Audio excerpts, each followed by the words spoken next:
ये आदमी मन का तो कोमल है, लेकिन बहुत मजबूत शरीर कुदरत ने इसको दिया। आज इनका जन्मदिन है, सच है, ऐसा ही है, लेकिन जन्मदिन तो आते जाते रहते हैं। एक कड़वा सच ये है कि इस परिवार ने बहुत कुछ खोया, और मुझे कहने में कोई परहेज नहीं, और अध्यक्ष जी इस बात को अपने दिल पे स्वीकार करेंगे कि इनके जो छोटे भाई थे सचिन, हम उन्हें इनसे ज्यादा प्यार करते थे, क्योंकि आज तक कभी ऐसा नहीं हुआ कि हमने उनको कोई काम बताया और उन्होंने हमारी बात टाल दी। अगर हमने आधी रात को भी उसको कोई काम बता दिया तीनों भाइयों ने, तो उसने कभी हमारी बात नहीं टाली। आज वो इस दुनिया में नहीं है, दुर्घटना की वजह से। काश वो आज हमारे बीच होता तो हमारी ताकत और मजबूत होती। मैं इस अवसर पे छोटे भाई को भी नमन करता हूं, याद करता हूं, और साथ साथ इस मिट्टी को पुनः धन्यवाद देता कि उन्होंने इतने मजबूत सपूत समाज को दिए। भीम आर्मी के माध्यम से एक बहुत बड़ा परिवार मेरा यहाँ है, ये मेरा दूसरा घर है। मैंने और अध्यक्ष जी ने यहाँ बहुत समय बिताया, बहुत सारे आंदोलनों की रणनीतियां यहीं बैठ के बनाई, और इस गांव का हमेशा सहयोग मिला मुझे। जब मैं जेल में था तो मेरी माँ यहाँ भूख हड़ताल पे बैठी थी, मेरी बहनें, मैं इस गांव को कभी नहीं भूल सकता। मेरी बात को आप याद रखना, मैं बहुत कम आता हूँ, इसका मतलब ये नहीं कि मैं इस गांव को भूल सकता हूँ। ये मेरा दूसरा घर है, यहाँ मेरी माएँ रहती है, मेरी बहनें रहती है, मेरे भाई रहते हैं, परिवार के बड़े लोग रहते हैं, प्रधान जी और तमाम लोग। इन सबका आशीर्वाद सहयोग हमें मिला है, और मेरे छोटे भाइयों का भी बहुत सहयोग हमें यहाँ मिला है। रामनगर से पूरा जिला अक्सर एक तरफ होता था और रामनगर एक तरफ होता था, और अच्छी बात ये रहे कि ये पूरा रामनगर एकजुट रहे तो हमारी ताकत और बड़ी रहेगी। ये कहते हैं ना, आदमी अपने घर से नेता होता है, जब उसका घर मजबूत होता है तो उसकी बात मजबूत होती है। तो रामनगर के लोगों से मैं आग्रह करूंगा कि वो जैसे मजबूती से कमल भाई के पीछे खड़े रहे, कमल भाई के साथ खड़े रहे, इनको बेटा मान के आशीर्वाद देते रहे, ऐसे इनका आशीर्वाद हमेशा कमल भाई पे और हम सब पे बना रहना चाहिए। फिर समय बदला, संगठन बड़ा हुआ, अन्य अन्य प्रदेशों में गया। ये भी एक कड़वा सच है कि 6 दिसंबर 2016 को मैंने ये प्रदेश छोड़ दिया था। ये जिला भी और प्रदेश भी अपने सीनियर साथियों के भरोसे छोड़ के, कमल भाई के, विनय भाई के, परवीन भाई के, मंजीत भाई के, सबके भरोसे छोड़ के हम लोग दूसरे स्टेट में काम करने चले गए। वहां महक सिंह जी ने मेरा बहुत सहयोग किया, और वहां भी हमने संगठन को बहुत मजबूत ताकत दी। फिर आंदोलन, यही वो जगह है, मेरे आज भी याद है कि जहां एक तरफ फोर्स खड़ी थी और दूसरी तरफ गुस्से में, चेहरे पे आंसू, क्रोध, तकलीफ का भाव लिए हजारों की संख्या में नौजवान थे। मैं इस रास्ते से आया क्योंकि यहाँ के जिलाधिकारी ने, यहाँ के सिटी मजिस्ट्रेट ने, यहाँ के एसएसपी ने मुझे फोन किया कि भाई आप आ जाओ, और मेरे आज भी याद है, बुलेट से मैं इसी रास्ते से आया था। यहाँ मैंने बीच में बुलेट रोक के खड़ी की, इधर पुलिस एडमिनिस्ट्रेशन, इधर गुस्सा, नौजवान जो लोग इधर थे, मैंने उनको गुस्से से डांट के, धमका के, पीट के इधर किया, लाठी उठा के। और एक ऐसा समय भी आया कि उधर से फायरिंग के ऑर्डर लगभग दे दिए गए।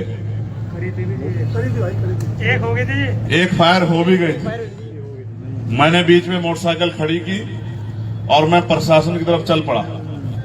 यहाँ के डीएम उस समय मुझे शायद फेस से नहीं जानते थे, नहीं, एनपी सिंह, वो मुझे फेस से नहीं जानते थे। उन्होंने मुझसे कहा कि बीच में से हट जाओ, मगर मैंने उनसे कहा कि आपने मुझे फोन करके बुलाया, बीच में से हटने के लिए यहाँ मैं नहीं आया, आप अपनी बात बताइए, हम इनसे वार्ता करेंगे। उन्होंने कहा कि आप कौन है? मैंने कहा मेरा नाम चंद्रशेखर आजाद है, आपने मुझे फोन किया कि हाँ ठीक है, मुझे याद है। तो मैंने कहा आप इनको छोड़ दीजिए, आप अपनी बात बताइए, मैं इनसे बात करूंगा। और पूरी फोर्स को पीछे हटा के 3 लोगों को, एक इंस्पेक्टर, डीएम और एसएसपी, 3 लोगों को लेके मैं यहाँ इस भीड़ में चलाया अपने भरोसे। और यहाँ खड़े होके मैंने इस जो जन समूह था उसको रोका, समझाया, और डीएम एसएसपी की बात उनसे कराई और इन लोगों को सहमत किया कि मेरी बात पे भरोसा करो, डीएम एसएसपी जो बात कह रहे हैं वो हमसे पूरी करा के रहेंगे। मुझे यहां ये भी कहना है, जब हम मर जाएंगे तब आओगे क्या आप?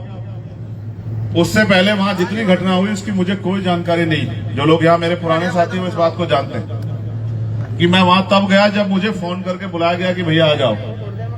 और सब्बीरपुर यहाँ से बहुत दूर है। सब्बीरपुर की घटना पूरी घट चुकी थी, मैं देहरादून था।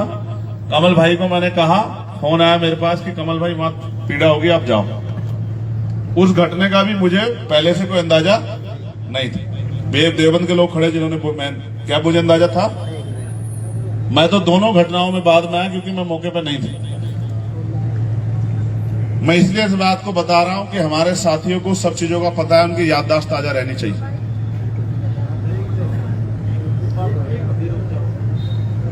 फिर ये आंदोलन आगे बढ़ा, देश भर में पहुंचा।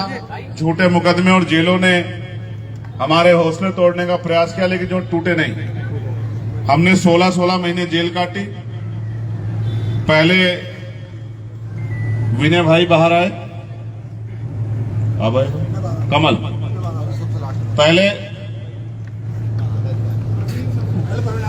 कमल भाई, हम तीनों में पहले कमल भाई बाहर आए, फिर विनय भाई बाहर आए और 13 सितंबर 2018 को मेरी रिहाई 16 महीने के बाद रात को 2:30 बजे। आपका इतना प्यार, आशीर्वाद, सहयोग था जिसने मेरे हौसलों को कभी कमजोर नहीं पड़ने दिया। और मैं, कोई ऐसा होगा जिसको मैं नहीं जानता है। कोई अगर बड़ा हो गया पिछले 5-6 साल में तो अलग बात है, क्योंकि छोटे छोटे बच्चे भी बहुत साथ थे पाठशालाओं में।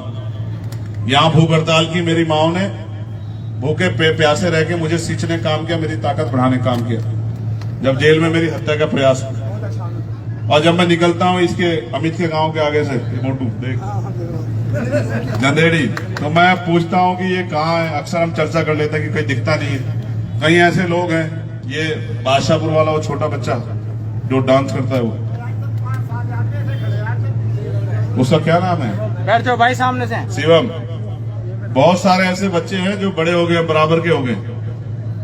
फिर राजनीतिक आंदोलन ने भी जन्म लिया और आज इनके बीच आके नहीं लगता कि मैं सांसद हूं, ये एहसास ही नहीं होने देते। लेकिन आज आपके आंदोलन से एक मेंबर ऑफ पार्लियामेंट बन गया।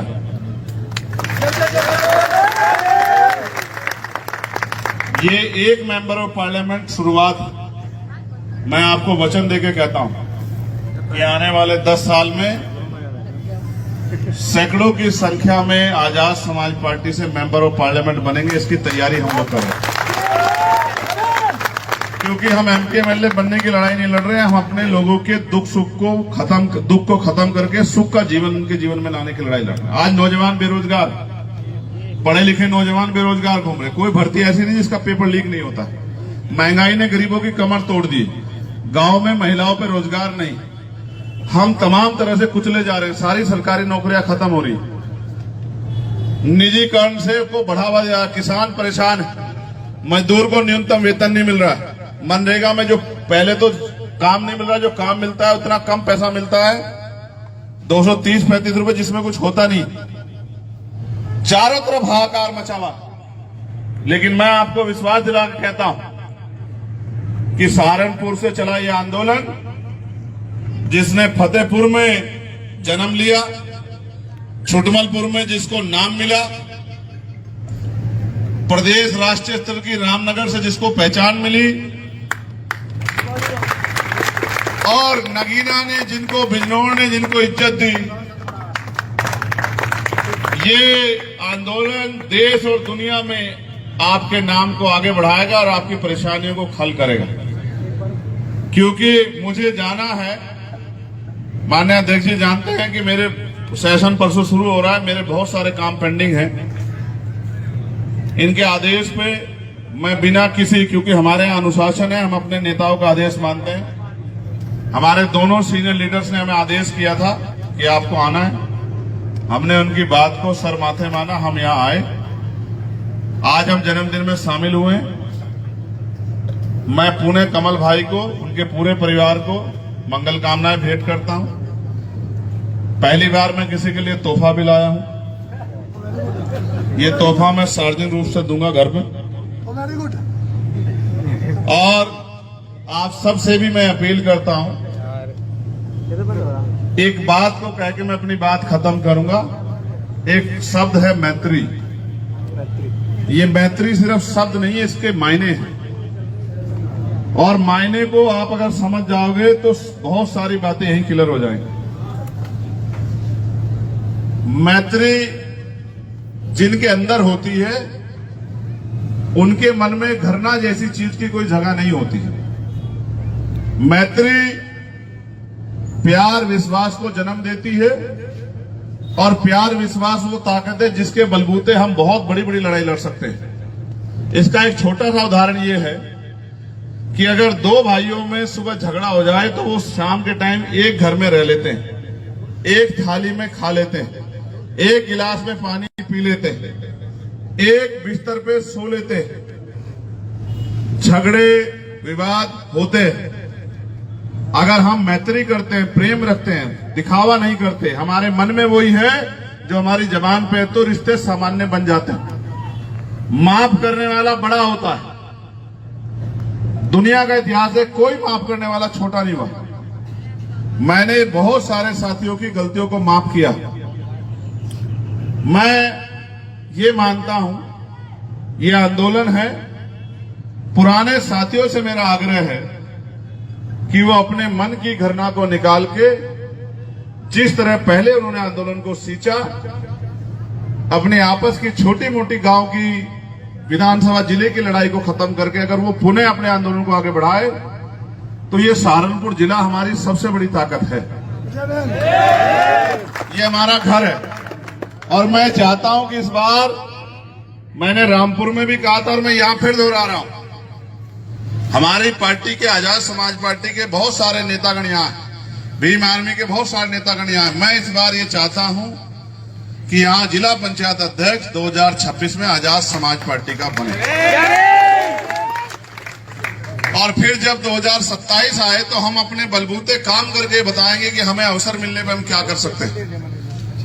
तो जब 2027 आए तो यहाँ 7 विधानसभा की सीटें हैं, उनमें से ज्यादा पर आजाद समाज पार्टी के लोगों का कब्जा होना चाहिए। गरीबों का, कमजोरों का, किसानों का, मजदूरों का कब्जा होना चाहिए। और ये जो लोग जो सड़कों पे लंबे समय से आपके लिए संघर्ष कर रहे हैं, इनमें से अच्छे बहुत सारे जो चेहरे हैं जिन्होंने आपकी सेवा की है, वो उत्तर प्रदेश की असेंबली में होने चाहिए, आपकी आवाज बन के, आपके क्षेत्र की आवाज बन के। और बाकी प्रदेश भर में हमारे नेता भी 18 मंडलों का दौरा करके आए हैं। और कल भी कमल भाई इस क्षेत्र में मीटिंग कर रहे थे जिले में। मैं पुणे उनसे आग्रह करूंगा कि वो सबसे पहले अपने जिले में भी आहुति दें, अपने जिले को भी तैयार करें, इसी जिले को भी खड़ा करें, क्योंकि ये जिला हमारा घर है, हमारा घर मजबूत होना चाहिए। और मैं आप सबसे भी आग्रह करूंगा, अपने छोटे मोटे विवाद खत्म करके अपने दल को मजबूत करने के लिए भी आप लोग भी काम करें। मैं आप सबका धन्यवाद करता हूं। पुणे आप सबके लिए बहुत सारी मंगल कामनाएं। मेरे बाद माननीय अध्यक्ष जी आशीर्वाद स्वरूप हम सबके लिए अपनी बात रखेंगे। देन हम लोग अंशुल भाई के यहाँ जाएंगे, कमल भाई से फिर मिलते हुए हम लोग यहाँ से प्रस्थान करेंगे। पुणे आके मैं जल्द आपसे मिलूंगा। परसों से लोकसभा का सत्र स्टार्ट हो रहा है। मेरा प्रयास होगा कि देश स्तर पर और प्रदेश स्तर पर जो समस्याएं दलित, पिछड़े, आदिवासी, मुसलमान, तमाम जैन, सिख, बौद्ध, महिलाएं, किसान, मजदूर, गरीब तबका, व्यापारियों की जो समस्याएं हैं, उन पे हम अपनी बात को मजबूती से रख सके, इसका हम लोग मजबूती से प्रयास करेंगे। इसलिए मैं अपने आप से माननीय अध्यक्ष जी को माइक देता हूं कि वो अपनी बात को रख के, अपनी बात को आज के विषय पे, आज के दिन पे, और पुणे कल क्योंकि स्थापना दिवस है, पहली बार ऐसा होगा बहुत दिनों बाद कि स्थापना दिवस पे हम अलग अलग कार्यक्रम का हिस्सा होंगे, क्योंकि इस बार अधिवेशन का कार्यक्रम नहीं रखा गया है। मैं आप सबको और आपके माध्यम से देश में रहने वाले, दुनिया में रहने वाले भीम आर्मी के समर्थकों, साथियों को, हमारे संगठन हमारी माँ, हमारी ताकत, हमारी हिम्मत, हमारी पहचान। भीम आर्मी भारत एकता मिशन के स्थापना दिवस की बहुत बहुत बधाई और मंगल कामनाएं भेंट करता हूं। मैं आपसे ये भी आग्रह करता हूं कि आप भी अपने जिले में और जिलों की तरह कार्यकर्ता सम्मेलन बुलाकर और ज्यादा से ज्यादा सदस्य बनाने का काम जो है, और मैं आपको ये भी कहता हूं, अगर रसीदें ना पहुंचे तो आप डायरी में मेंटेन करना। मैं जब आऊंगा तो समीक्षा करूंगा कि अधिवेशन के दिन, स्थापना दिवस के दिन किसने सबसे ज्यादा सदस्यता करा के आजाद समाज पार्टी के प्रति लोगों को तैयार करने का काम, जागरूक करने का काम करा। और जो साथी इस काम को बड़े पैमाने पे वो करेगा, उसको हम लोग पुरस्कृत भी करेंगे, जो ज्यादा ज्यादा सदस्यता कल के दिन में और जो समय दिया जाएगा उसमें कराएगा। पुनः बहुत बहुत धन्यवाद और आप सबके लिए मंगल कामना।